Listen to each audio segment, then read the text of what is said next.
I returned from the hospital hoping for a warm welcome, but found that my in-laws had moved into my room. When I asked my daughter what had happened, she coldly pointed to the doghouse and said, "Now you'll live here." The betrayal hit me like a knife in the back, but I moved into my million-dollar villa. A month later, she asked to stay with me. You won't believe what I did. Before we continue, please subscribe to the channel and write in the comments what time it is where you are now. My trembling finger pressed each number slowly. The medication made everything harder. Buttons felt smaller, my hands less steady. 3 days since the surgery, and finally they were letting me go home. The small duffel bag sat beside me on the hospital bed containing everything I'd brought. My cardigan, reading glasses, and the book I never finished. The phone rang once, twice. I adjusted my position, wincing at the pull of surgical tape. "Hello?" Adeline's voice came through sharp, distracted. "Adeline, honey, they're discharging me. Can you come pick me up?" My voice sounded smaller than I intended, weakened by days of breathing tubes and medication. A pause. Background noise. Cash registers beeping, customers talking. She was at work. "Dad, I'm busy right now. Find yourself a motel or something." The line went dead. I stared at the phone in my lap, the dial tone buzzing like an angry wasp. My wedding ring slid loose around my finger. I'd lost weight these past weeks. The harsh fluorescent light above flickered, casting shadows that danced across the discharge papers. She's joking, right? I spoke to the empty room, my voice echoing off sterile walls. A nurse walked past in the hallway, her shoes squeaking against polished linoleum. The smell of disinfectant burned my nostrils. I called the number again, but it went straight to voicemail, her voice bright and cheerful. "You've reached Adeline Thompson. Leave a message and I'll get right back to you." I hung up without speaking. My cardigan hung loose on my shoulders. 2 months ago, it fit perfectly. Now it draped like clothes on a scarecrow. I folded it carefully the way my late wife Martha used to fold my work shirts. Adeline would explain later. She had to be overwhelmed with work, the kids, household responsibilities. Carl probably wasn't helping much. He never did. The business card for City Cab sat on my nightstand. I'd grabbed it from the lobby just in case. My fingers shook as I dialed. "City Cab.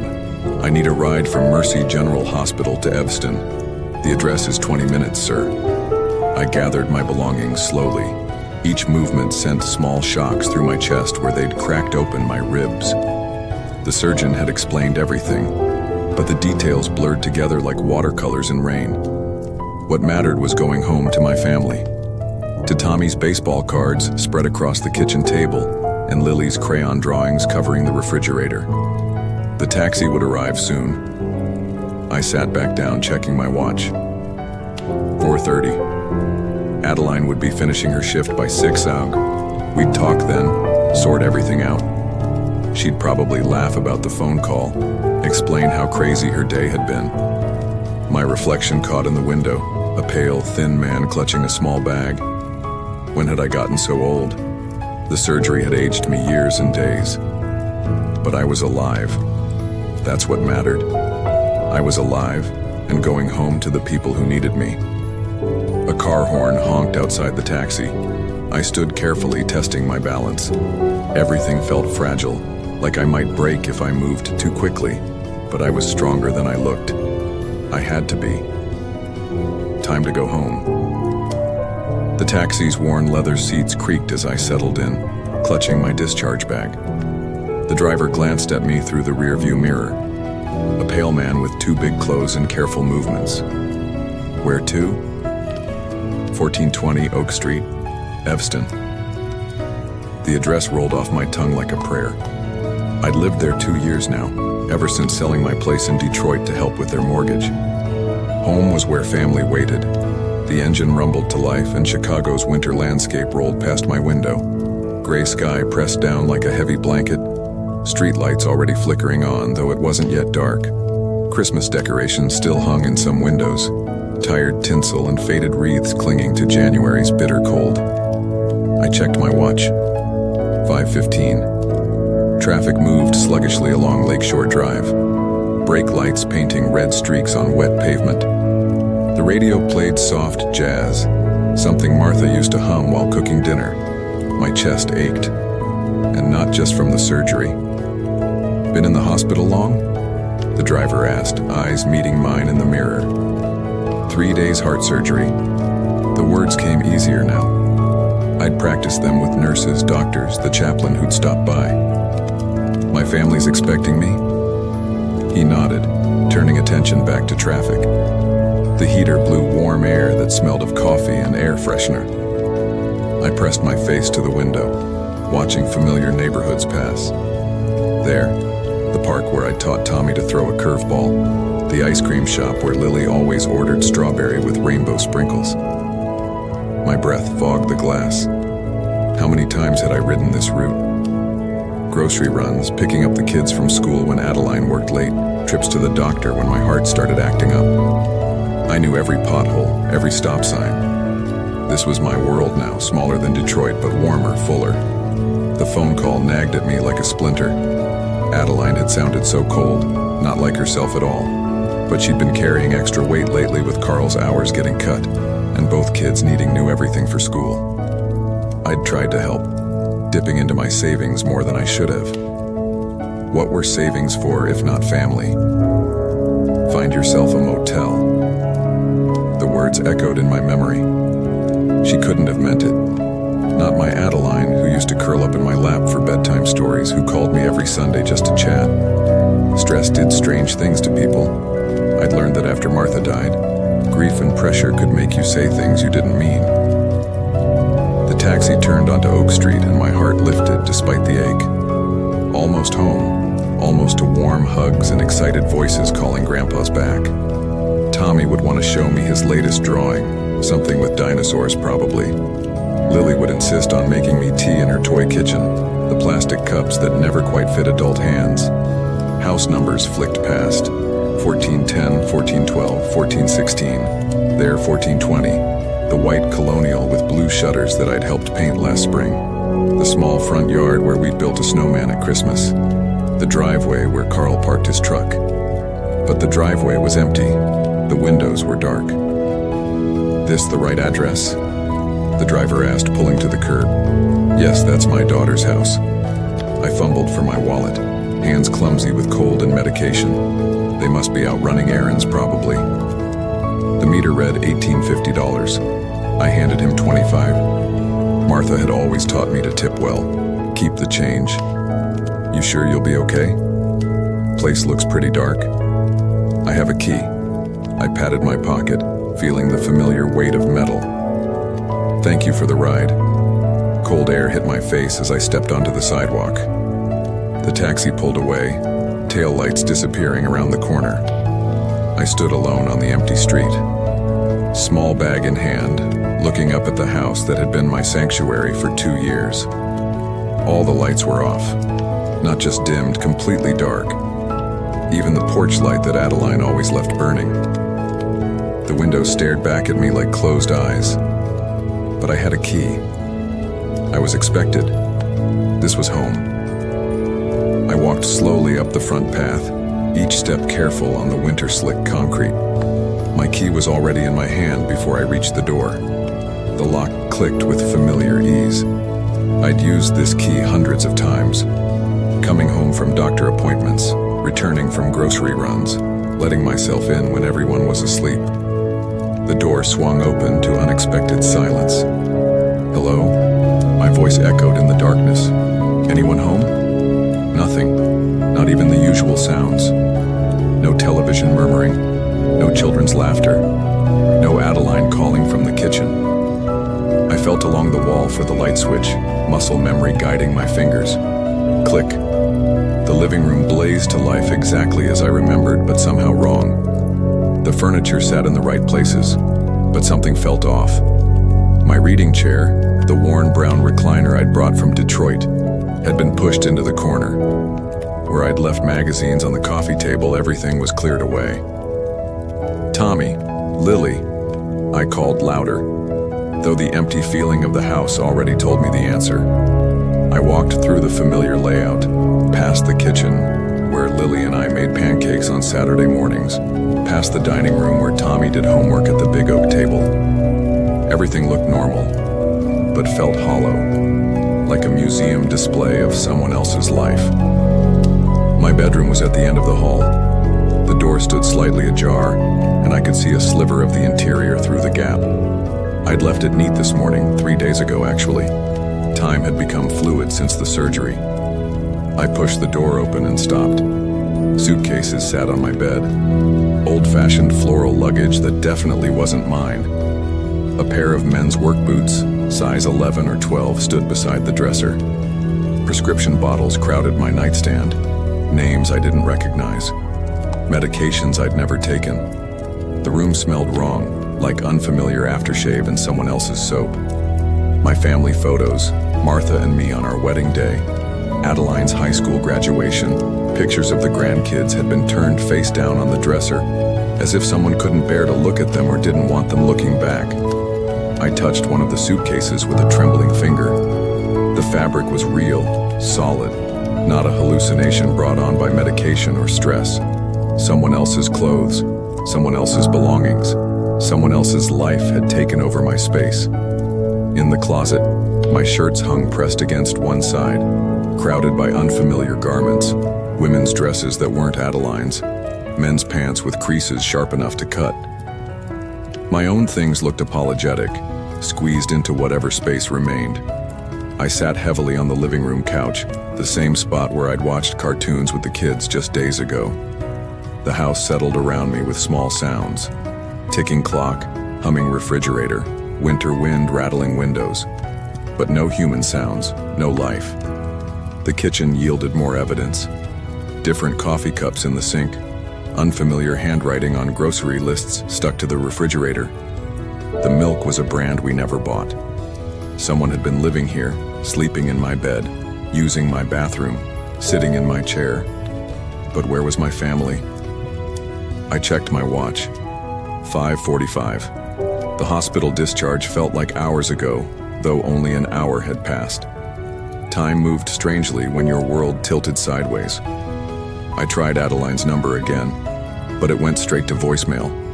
Carl's phone did the same. My chest tightened. Not the surgical pain, but something deeper. The phone call made more sense now. Find yourself a motel. She'd known I wouldn't be welcome here. Known strangers were sleeping in my bed, but why? What had I done wrong? I'd helped them buy this house.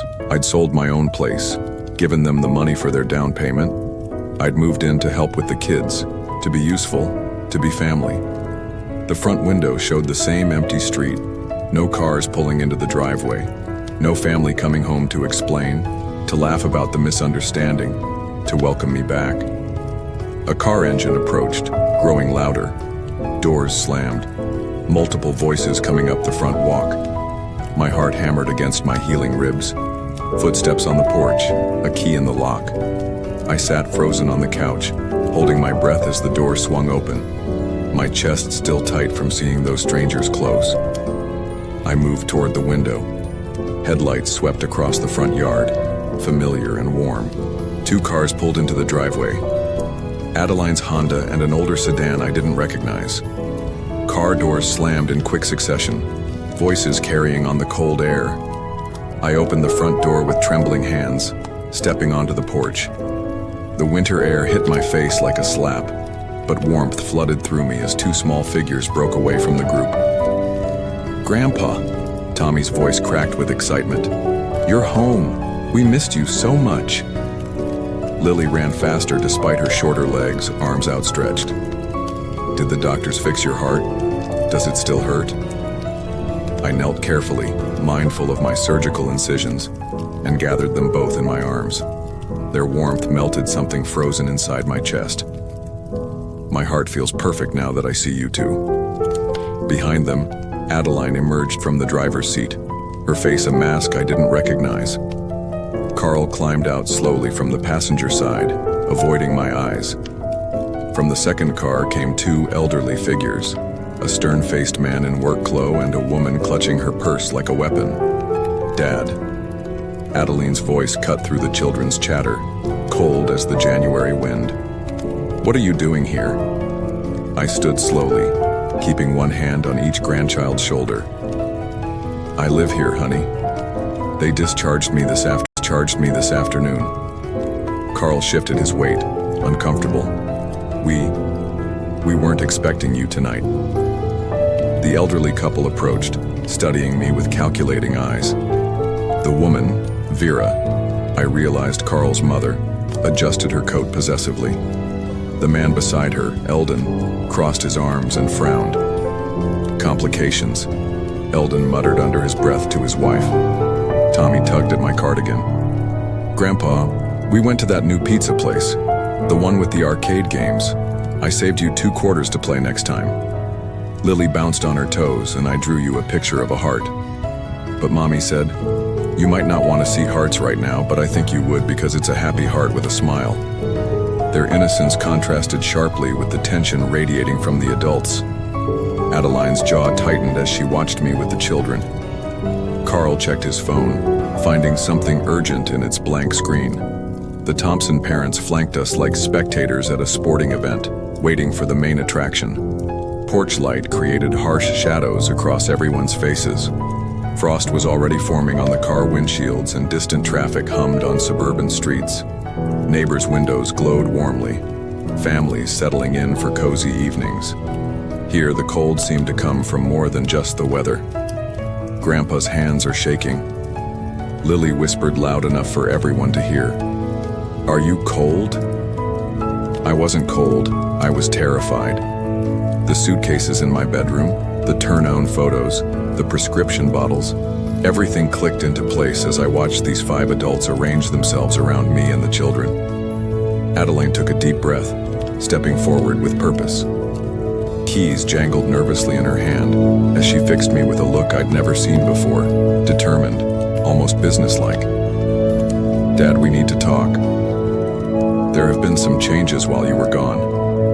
The same chill I felt waking up in recovery hit my spine. Adeline's words hung in the frigid air like visible breath, and I could feel Tommy and Lily sensing the shift, their small bodies tensing beside me. "What changes?" My voice came out steadier than expected. "And whose things are in my bedroom?"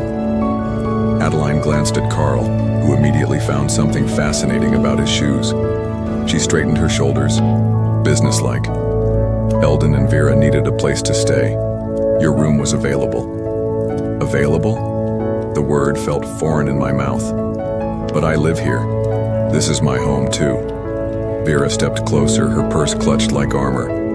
"We're family too. We have rights." Eldon nodded curtly. "The boy needs to understand practical arrangements." I looked at Carl, waiting for him to speak up, to defend me, to explain this was temporary. Instead, he cleared his throat weakly. "We thought you'd understand." "Understand what?" My surgical scar began aching under the stress, a sharp reminder of my vulnerability. "That you gave away my bed while I was having heart surgery." Tommy's head swiveled between us, confusion growing. "Why is Grandpa upset? What's wrong?" Lily tugged on Adeline's coat. "Mommy, why are you being mean to Grandpa?" Adeline ignored her daughter, keeping her eyes fixed on me. "Actually, Dad, it's not your home. Not anymore." The words hit like physical blows. My vision blurred momentarily. Medication and shock combining in a dangerous cocktail. I gripped the porch railing for support. "Where exactly do you expect me to sleep?" My hands shook, not from cold now, but from rage barely contained. Adeline's mouth twisted into something that might have been a smile on someone else's face.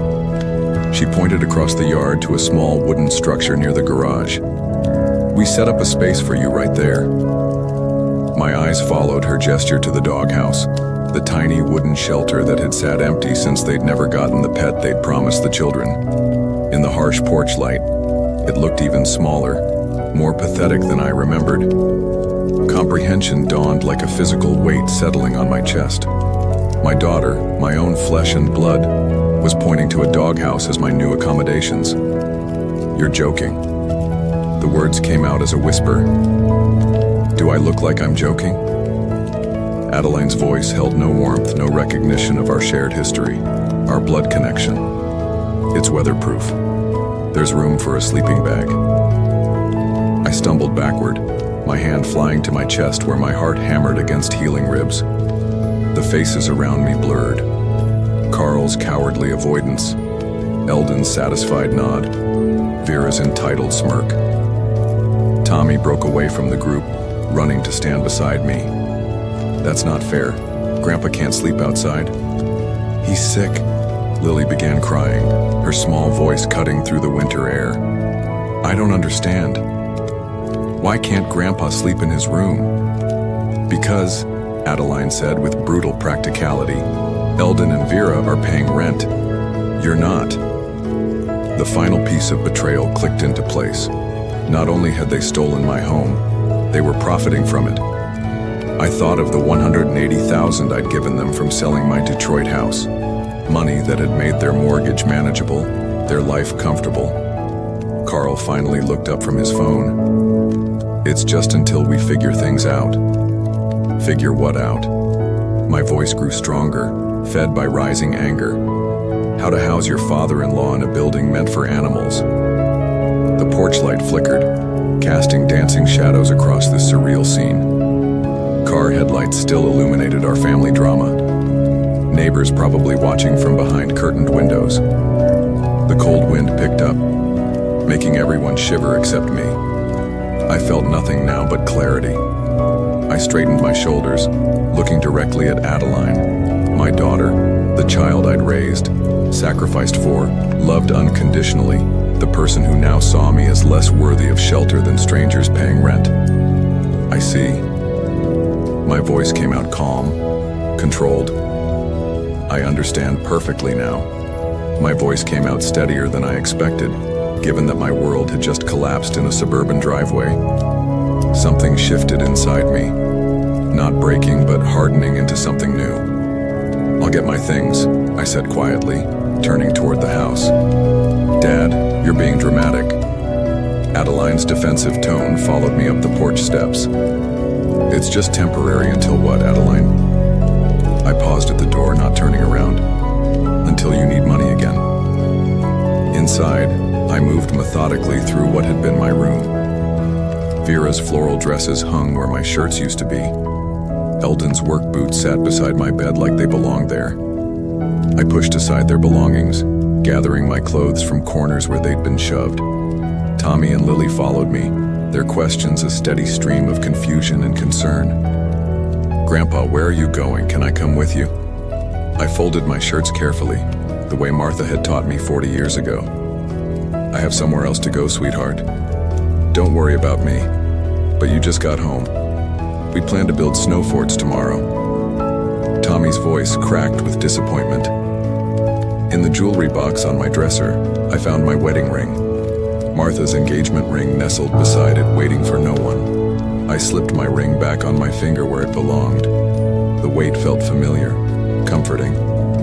A memory surfaced. Adeline at 25 crying in my kitchen after her divorce. "Dad, I don't know what I'll do. The kids need stability." I'd held her then, promised her everything would work out. When Carl came along, I'd welcomed him like a son. When they wanted to buy this house, I'd sold mine without hesitation. "The children need their grandfather," she'd said.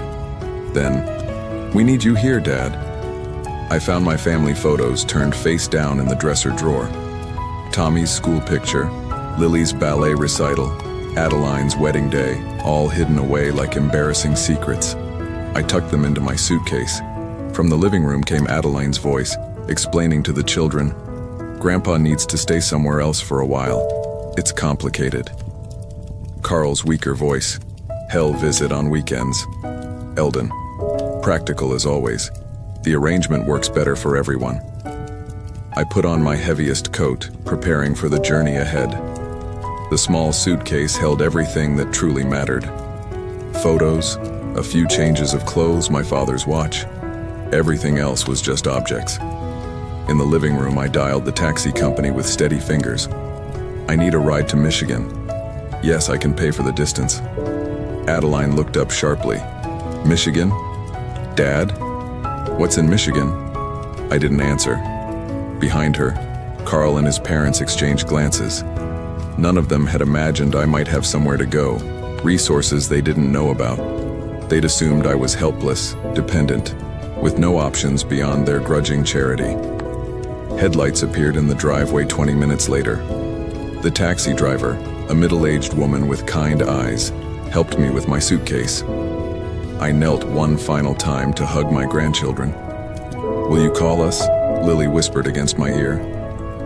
Every day, I promised, meaning it. Tommy hugged me fiercely. I love you, Grandpa. I don't understand why you have to go. Sometimes adults make decisions that hurt people they love, I told him honestly.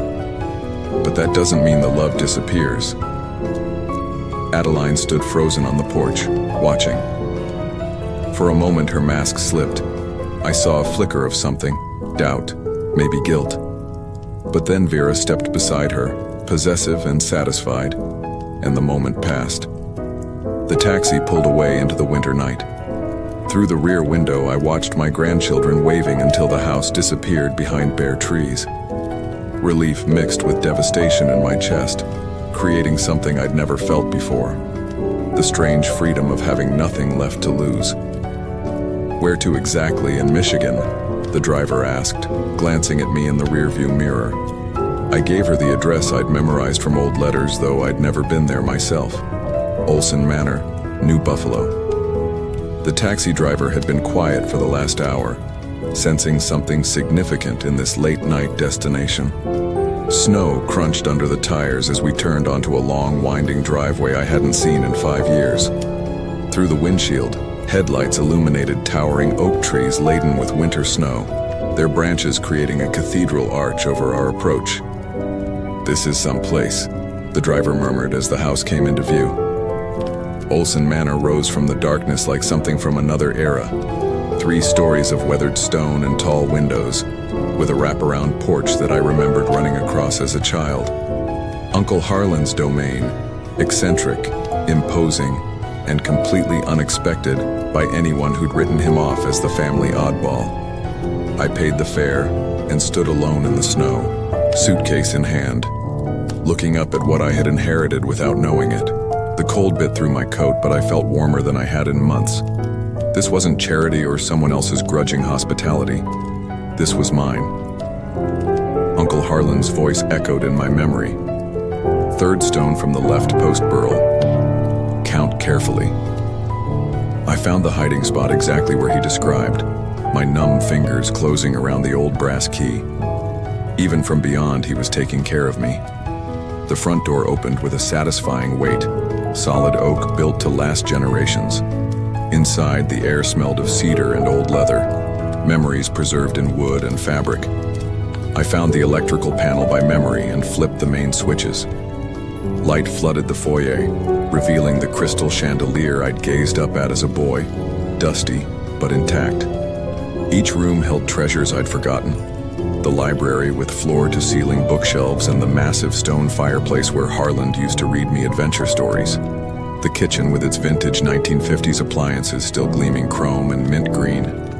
Through the tall windows, frozen Lake Michigan stretched endlessly under moonlight. I climbed the grand staircase slowly, testing each step. My chest ached from the surgery, but differently now, not with pain, but with expanding possibility. The master bedroom overlooked the lake, its 4-poster bed made up with fresh linens. Someone had been maintaining this place, keeping it ready. On the mahogany desk sat a manila envelope marked in Harlan's careful handwriting. For Burl, open family disappoints you. My hand shook as I picked it up. Uncle Harland, dead 5 years, had somehow known this day would come. Had predicted that the people I'd trusted most would prove themselves unworthy of that trust. Had prepared a sanctuary for when I needed it most. The envelope felt substantial, multiple pages inside, letters, documents, instructions I was meant to find at exactly this moment. Everything Harlan had never told me, waiting for when I was ready to hear it.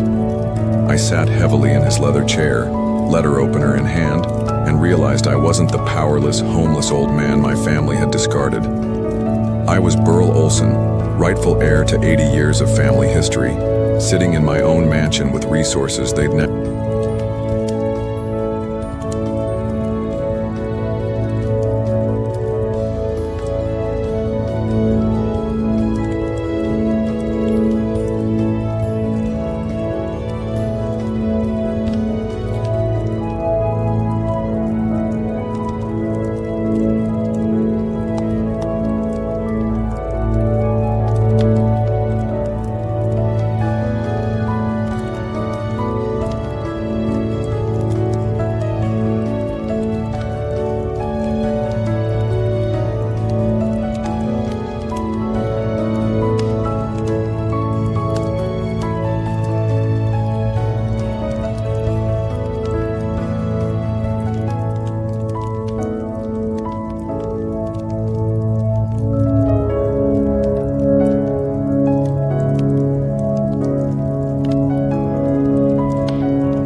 My phone buzzed constantly with calls from Adeline's number, messages I deleted without reading.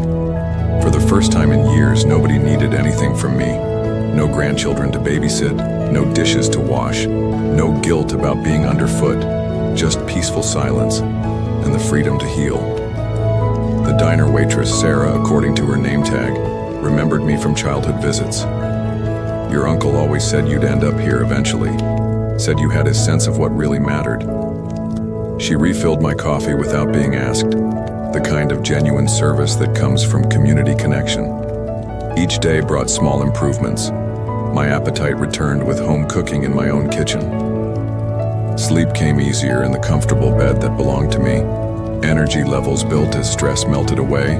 Most importantly, confidence in my own worth slowly returned. For the first time in years, I wrote in the journal I'd started keeping. Nobody needs anything from me except what I choose to give. Uncle Harlan's final wisdom became clearer with each passing day. The townfolk will welcome you. They remember me fondly, and they'll see me in you. He'd been right about everything. The family betrayal, my need for sanctuary, even the healing power of belonging somewhere by choice rather than obligation. By week's end, I'd settled into a rhythm that felt like coming home after a lifetime of wandering. Morning walks along the lakeshore despite the cold. Afternoon projects around the house, nothing too strenuous. Evening fires in the library, reading books I'd never had time for. The reflection in the hall mirror showed a different man than the one who'd left Chicago. Stronger, calmer, with the bearing of someone who owned where he stood. Not the displaced guest I'd become in my daughter's house, but the master of my own domain. Car tires crunched on gravel outside, breaking my peaceful morning routine. Through the window, I watched a familiar Honda pull up the long driveway, followed by a second car I didn't recognize. 4 weeks of quiet mornings ended with the sound of that engine. Watched from the library window as Adeline stepped out of her car, anger radiating from every movement. Carl emerged more cautiously, his eyes already calculating as they swept across the manor's impressive facade. I opened the front door before they could knock. My house, my rules, my position of power. How could you hide this from us? Adeline's voice cracked with fury and something that might have been panic. We're your family. The same way you hid your plans to throw me out like garbage, I replied calmly, not moving from the doorway. Carl stepped forward, his gaze fixed on the crystal chandelier visible behind me. Do you know what this place is worth? We could have helped you manage. Manage it into your bank account, you mean? I watched his face flush at the accuracy of my guests. They pushed past me into the foyer, Adeline spinning to face me with desperate eyes. We gave you a home for 2 years. You gave me a corner of my own money. I paid for that house. The words came out steady, matter of fact, no anger, just truth. For the first time in our relationship, Adeline looked uncertain. The manipulation tactics that had worked for decades met a wall they couldn't penetrate. I wasn't the desperate, dependent father she'd grown used to controlling. Dad, you're being unreasonable. We're family. Families share. Families protect each other. I interrupted. They don't point to doghouse when their relatives need shelter. Carl wandered through the rooms like an appraiser, touching furniture, examining artwork. This place has to be worth over $1 million. Think what we could do with that kind of money. The kids' college funds. The kids you used as excuses to manipulate me for years. I followed him into the living room, watching him calculate square footage and property values. Funny how their welfare only matters when it serves your purposes. Adeline tried tears next, the weapon that had worked so often before. I made one mistake, Dad. One bad day when I was overwhelmed. You're throwing away our entire relationship over one bad day. My voice remained calm, but something steel-hard entered it. You planned this. You moved them into my room while I was having surgery. You pointed to a doghouse like I was less than human. That wasn't a mistake. That was who you really are. The family portraits on the walls seemed to watch our confrontation. Generations of Olsons who'd worked and sacrificed to build something lasting. Uncle Harlan's wisdom surrounded me in leather-bound books and carefully chosen furniture. This wasn't just my house, it was my heritage, my rightful place. We need this, Carl said bluntly, abandoning any pretense of sentiment. Our situation?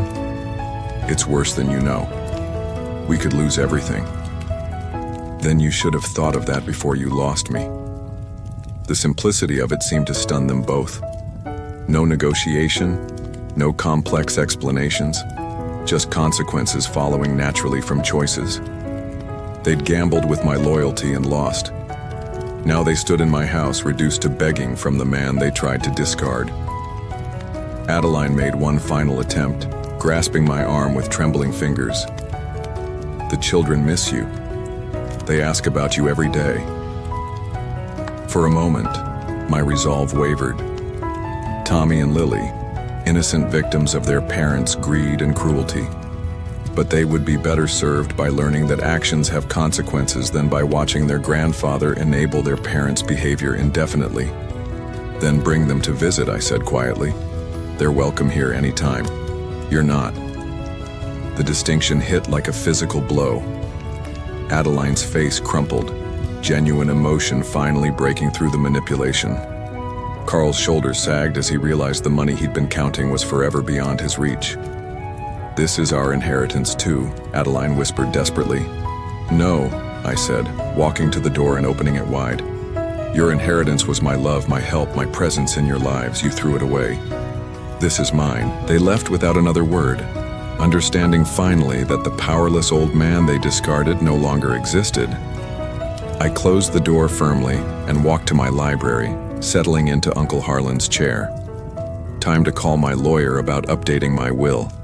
3 months of quiet mornings had restored more than my health. They'd returned my sense of worth.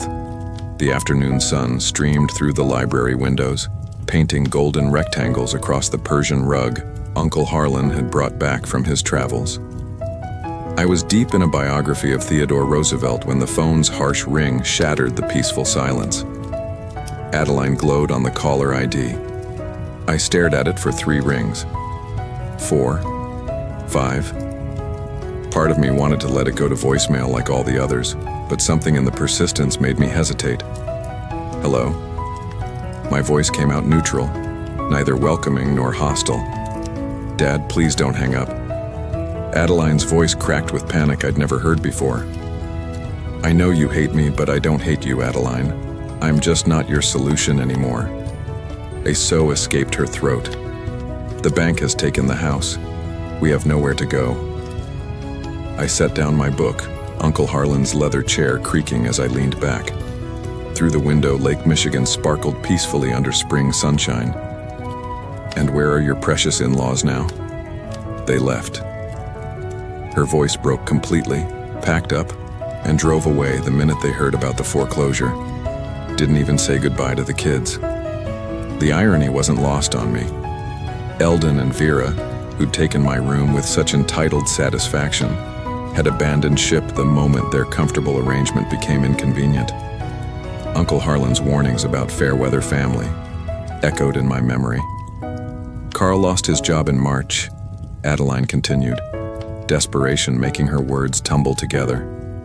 We've missed 3 mortgage payments. The utilities are being shut off tomorrow. Dad, I'm scared. I remained silent, letting her fill the space with increasingly frantic explanations. Credit cards maxed out, savings depleted, friends avoiding their calls. The complete financial collapse that follows when people live beyond their means and lose their primary income. I made a mistake, she whispered. A terrible, awful mistake. But we're family. Doesn't that count for anything? Family protects each other, I said quietly. You pointed to a doghouse. I was stressed, overwhelmed.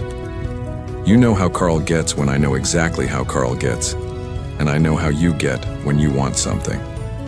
My voice remained calm, but steel ran underneath it. The question is, what do you want from me now? Through the phone, I could hear her crying.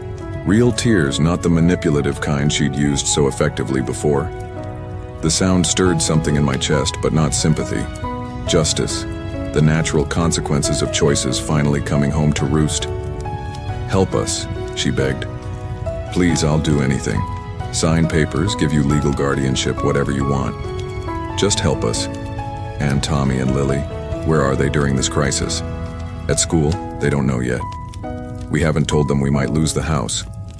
Her voice grew smaller. Dad, I'm scared. Not for me. For Tommy and Lily. They don't understand why we might lose our home. The mention of my grandchildren created a long pause that stretched between us like a bridge neither wanted to cross first. I could hear Adeline's ragged breathing, the sound of someone drowning who'd finally stopped trying to swim. Tommy and Lily can come stay with me, I said finally indefinitely. What about Carl and me? We're their parents. You're also the people who tried to make me live in a doghouse. I kept my voice level, factual. Actions have consequences, Adeline. Yours and mine. That was a mistake, Dad. We were stressed. We didn't think you were calculating. There's a difference. I stood and walked to the window watching a pair of cardinals build their nest in the oak tree. You planned my exile while I was having surgery. You arranged for strangers to take my room. You pointed to an animal shelter as my new accommodations. That wasn't stress talking. That was who you really are. Silence stretched between us. When she spoke again, her voice was barely audible. What are you saying? I'm saying the children are welcome here. You and Carl need to figure out your own solutions, but we're a family. You can't separate us. You separated yourselves from me easily enough. I traced patterns on the frost-etched window with my finger. The manor has plenty of room for Tommy and Lily. Good schools nearby, safe neighborhood, stable environment, everything children need to thrive. And us. Carl's voice came from somewhere in the background. Apparently he'd been listening all along. Find jobs, rebuild your lives, learn to stand on your own. I paused, considering my next words carefully. The children can visit you on weekends, assuming you have somewhere stable for them to visit. Adeline's breathing grew more ragged. You're punishing us. I'm protecting them from chaos, from uncertainty, from adults who make children pay for their poor decisions. The cardinals had found the perfect spot for their nest, protected high enough to be safe with a clear view of potential threats. You'll always be their parents, but parenting is about providing stability, not just biology. We can change, she whispered desperately. We can be better, then prove it. get jobs, find a place to live, show them what responsibility looks like instead of just talking about it. Through the phone, I could hear her trying to stifle so part of me, the part that remembered teaching her to ride a bicycle, reading her bedtime stories, walking her down the aisle, wanted to relent. But Uncle Harlan's wisdom held me steady. Sometimes the kindest thing you can do is let people face the consequences of their choices. What about school? Their friends, their whole lives are here. New Buffalo has excellent schools. The children will make new friends, and they'll have a grandfather who puts their welfare first instead of using them as pawns in adult games. I never, she started, then stopped. We both knew she had. The offer stands, I said firmly. Tommy and Lily are welcome here immediately. You and Carl can visit once you've proven you can provide them with a stable environment to return to. Another long pause. When she spoke again, her voice was hollow with defeat. How long? However long it takes for you to become the parents they deserve instead of the ones you've been. I could hear her sobbing openly now, the sound of someone finally understanding that their actions had permanent consequences.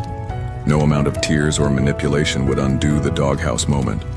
No promises of future behavior could erase the cruelty she'd shown when she thought I was powerless. Fine. The word came out broken, barely recognizable. Yes, whatever you want. Just take care of them. 3 weeks had transformed the manor from quiet sanctuary to joyful family home. The sound of children's laughter echoing through rooms that had been silent too long felt like exactly what Uncle Harlan would have wanted. I stood at the kitchen window watching Tommy helped me tend the vegetable garden we'd planted together, while Lily painted pictures of cardinals at the patio table.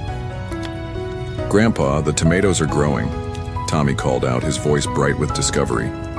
The boy had shot up 2 inches since arriving. "Good food and reduced stress working their magic. That's because you're taking such good care of them," I called back, cracking eggs for their Saturday morning pancakes. The routine had become precious to me. Breakfast together, chores divided fairly, afternoon adventures around the property, evening stories by the fireplace. The transformation in both children had been remarkable. Tommy's teacher at the local school reported significant improvement in his grades and attitude. Lily's nightmares about losing the house had stopped after the first week in her cheerfully decorated room overlooking the lake. Car tires on gravel announced the weekend visitors. Through the window, I watched Adeline and Carl climb out of a battered Honda Civic. Their transportation had been downgraded along with everything else. Both looked thinner, worn down by 3 weeks of minimum wage jobs and a cramped apartment in a less desirable Chicago neighborhood. "Mom." Lily dropped her paintbrush and ran toward the driveway, Tommy close behind. The reunion was always emotional. Love complicated by confusion, loyalty divided between parents and the grandfather who'd become their protector. I opened the front door before they reached it, maintaining the boundaries I'd established. "Adeline. Carl. How was the drive?" "Fine, thank you." Adeline's voice carried new humility. The designer clothes had been replaced by thrift store finds, the manicured nails by hands rough from restaurant work. The children look wonderful. They did tanned from outdoor time, confident from stability, growing strong in the security the manor provided. Both had adapted to country life with the resilience children possessed when freed from adult anxiety. "Mom, wait until you see my room." Lily grabbed Adeline's hand, pulling her toward the staircase. "Grandpa, let me pick out everything. And I'm learning to fix the fence," Tommy added proudly. "Grandpa's teaching me to use real tools." I watched the family reunion from a careful distance, present but separate. The children needed their parents' love, but they also needed to understand that actions had lasting consequences. The weekly visits served both purposes, maintaining family bonds while reinforcing the security of their new living situation. "Dad." Adeline approached me hesitantly after the children had dragged Carl off to see their latest projects. "I want you to know we're trying. Really trying. I can see that." And I could. The arrogance had been replaced by genuine humility. The entitled demands had given way to grateful acceptance. How are the jobs working out? Exhausting. Humbling. She managed a weak smile. But honest. We're learning what it means to actually earn our living instead of depending on. She gestured helplessly around the manor's grand interior. Instead of depending on family members you were willing to discard, I finished quietly. Her face flushed, but she nodded. Yes, that. The afternoon passed peacefully. Carl helped Tommy with a birdhouse project while Adeline assisted Lily with her painting.